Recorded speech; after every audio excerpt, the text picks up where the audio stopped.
नमस्कार दोस्तों, आज का जो हमारा विषय है वो है 72,000 नाड़ियां, 108 चक्र का रहस्य और 112 ध्यान विधियां, कैसे परमात्मा से मिलन हो।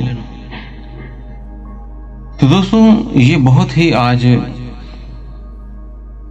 मुश्किल सा आपके लिए समझो, ये आपके सभी प्रश्नों के उत्तर इस एक वीडियो में आपको देने जा रहे हैं, जिसमें आप सूक्ष्म तल को आज पहचान जाओगे और उस कौन सी विधि से आप उसमें परमात्मा से मिलन हो, और ये क्यों इतनी विधियां बनी हैं, क्या इनका कारण है, क्यों नाड़ियां हैं, ये सारा आप जानते हैं।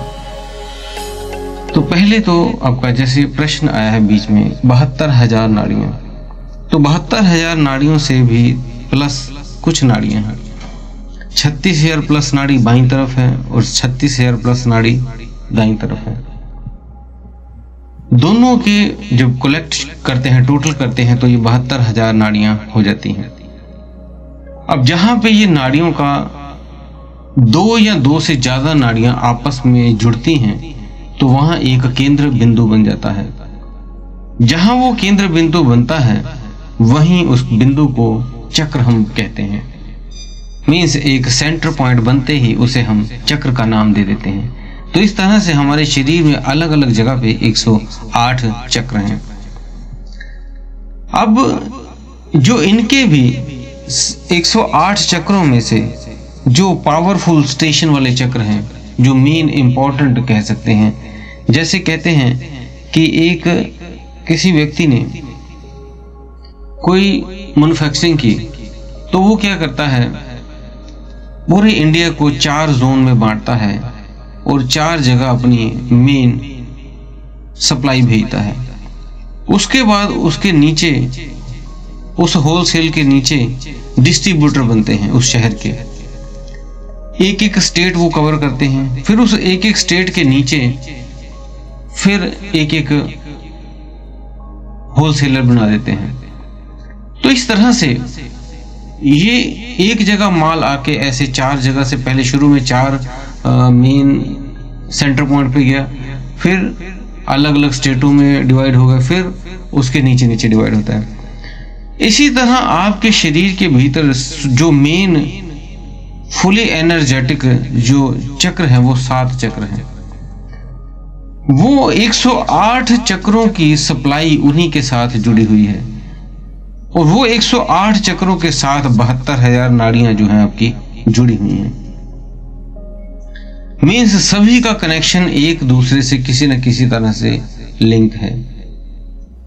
तो हमारा जो बायां भाग होता है उसे हम ईड़ा भाग कहते हैं, ईड़ा नाड़ी बोल देते हैं, और ये स्त्री वाला भाग समझ लीजिए। जैसे आप देखते हो भगवान शिव की अर्धनारीश्वर तस्वीर को देखते हो, तो उसमें आधा नारी पार्वती माता है और आधा पुरुष मीन्स भगवान शिव है। तो वो अर्धनारीश्वर सेम सभी के होता है। व्यक्तियों के लेफ्ट हैंड में जैसे हम चंद्र नाड़ी बोल देते हैं, और राइट साइड अपना सूर्य नाड़ी बोल देते हैं। लेकिन स्त्रियों में इसका प्रभाव उल्टा देखने को मिलता है।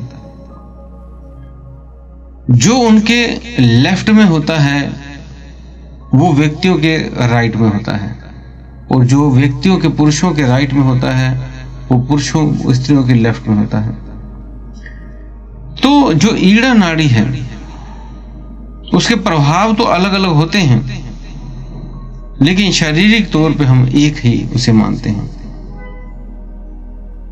जो ऊर्जा के केंद्र हैं वो एक ही मानते हैं, लेकिन उनका रिजल्ट ऑपोजिट आ जाता है।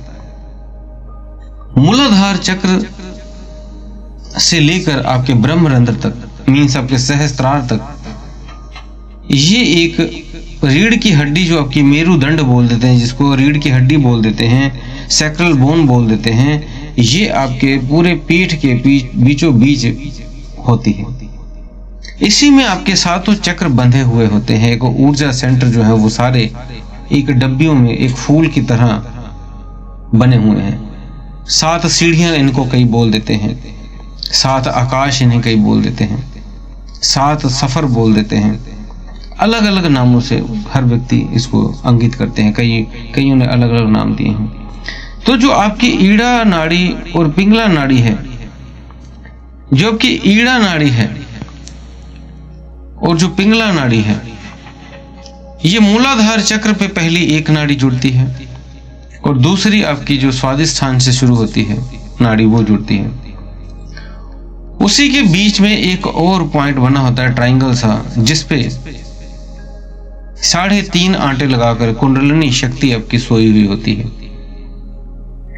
जब कोई व्यक्ति उसको अपनी इच्छा करता है और कुंडलिनी मां को जागृत करने की कोशिश करता है, तब आपका जो सेंट्रल नर्वस सिस्टम है वो एक्टिव हो जाता है फुली। अन्यथा वो बहुत कम काम करता है, लेकिन जब वो एक्टिव हो जाती है तो पूरा सेंट्रल नर्वस सिस्टम आपका स्ट्रांग हो जाता है, शक्ति जैसे पावर से भर जाता है, ऐसे कह सकते हैं।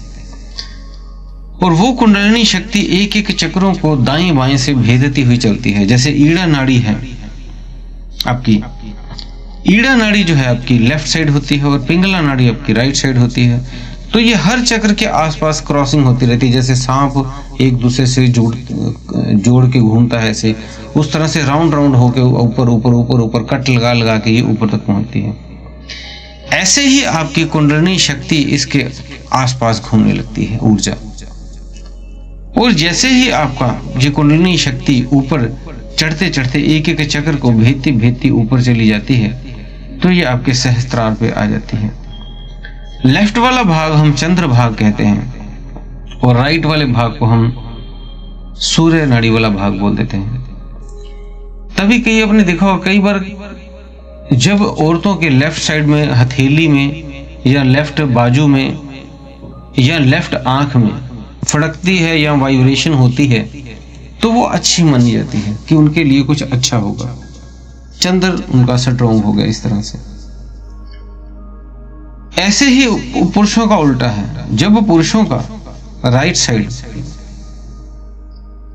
उनका दाहिने हाथ में कुछ हो, वाइब्रेशन हो, हाथ उनका थोड़ा वाइब्रेट हो या दाहिने भाग की आंख वाइब्रेट हो, हिले, तब उस स्थिति में कहते हैं कुछ उसके साथ अच्छा होने वाला है। तो ये कुछ आम लोगों की भ्रांतियां, लेकिन ये सत्य भी है। जो एनर्जी लेवल पुरुषों का इधर बढ़ता है तो उनके साथ कुछ अच्छा होना होता है। ऐसे ये 3 नाड़ियां हैं। इसी तरह हमारे आगे चक्र में रोचक, कुंभक और पूरक, ये 3 चीजें होती हैं। इसे ही हम रजोगुण, तमोगुण, सतोगुण कहते हैं। इसे ही धरती, आकाश, पाताल बोल देते हैं। इसे ही हम ब्रह्मा, विष्णु, महेश बोल देते हैं। तो इन सूक्ष्म तंत्र को अपने जागृत करने के लिए आप 2 चीजें करें। एक तो प्राणायाम रोज करें, अनुलोम विलोम कर लें, नासिका का जो कपाल भाती कर लें, इस तरह से कुछ श्वास को भरें, श्वास को छोड़ें, ऐसे कुछ क्रियाएं 3-4 आप रोज करें, कुछ देर तक, आधा घंटा तक। अब उसके बाद ये आपको सक्षम हो जाते हैं कि आपके लेफ्ट चैनल को सेंटर में ले जाने के लिए, मीन्स आपकी ईड़ा नाड़ी के में आप ज्यादा नहीं रहोगे, क्योंकि ज्यादा रहोगे तो विचारों से भरे रहोगे, तो आप सेंट्रल नर्वस सिस्टम में आ जाओगे, मीन्स सेंटर पॉइंट पे, जिसे हम सुषुम्ना नाड़ी कहते हैं। ऐसे ही राइट साइड में ज्यादा होते ही आप भविष्य के बारे में सोचते रहते हैं, नई नई प्लानिंग करते रहते हैं और कई बीमारियों से ग्रस्त हो जाते हैं। सेंटर में आ जाओ। जब आप सेंटर में रहेंगे तब आप सभी कुछ बैलेंस कर लेंगे। कैसी भी परिस्थिति हो, आप अपने आप को बैलेंस कर लेते हैं। हर मुश्किलों का सामना आपको आसानी से आप कर लेते हैं, क्योंकि आप सेंटर में होते हैं। तो इस तरह ध्यानस्थ की अवस्था में आप बिल्कुल शांत रहते हैं। उस शांत अवस्था में आपका ध्यान उस परमात्मा से जुड़ जाता है। इसीलिए आपको जो सेंट्रल नर्वस सिस्टम में हमेशा ज्यादातर रहने की कोशिश करनी है। सहस्त्रार चक्र पे अपने ध्यान रखना है और सुषुम्ना नाड़ी आपकी ऑटोमेटिक फिर ओपन होने लगती है। वहां पे ध्यान रखते रखते रखते रखते आपका जो हमेशा सेंटर में आप रहोगे, तो हर चीज अध्यात्म में भी आप सब कुछ सही कर लोगे और जो दूसरा जीवन है उसको भी आप सही तरह से जीवन व्यतीत कर लोगे। तो दोस्तों, उम्मीद है दी हुई जानकारी से आप संतुष्ट होंगे। अगर आप हमारे चैनल पे नए हैं तो चैनल को सब्सक्राइब करके बेल बटन को दबा लें। हमने अपने चैनल में बहुत सी वीडियो पहले ही अध्यात्म पे अलग अलग बेसिक लेवल, एडवांस लेवल और उससे भी आगे के सफ़र डाले हुए हैं। आप उन वीडियो को देख के अपने अध्यात्म के जीवन को आगे बढ़ा सकते हैं। इसी के साथ आप सभी से हम विदा लेते हैं। धन्यवाद।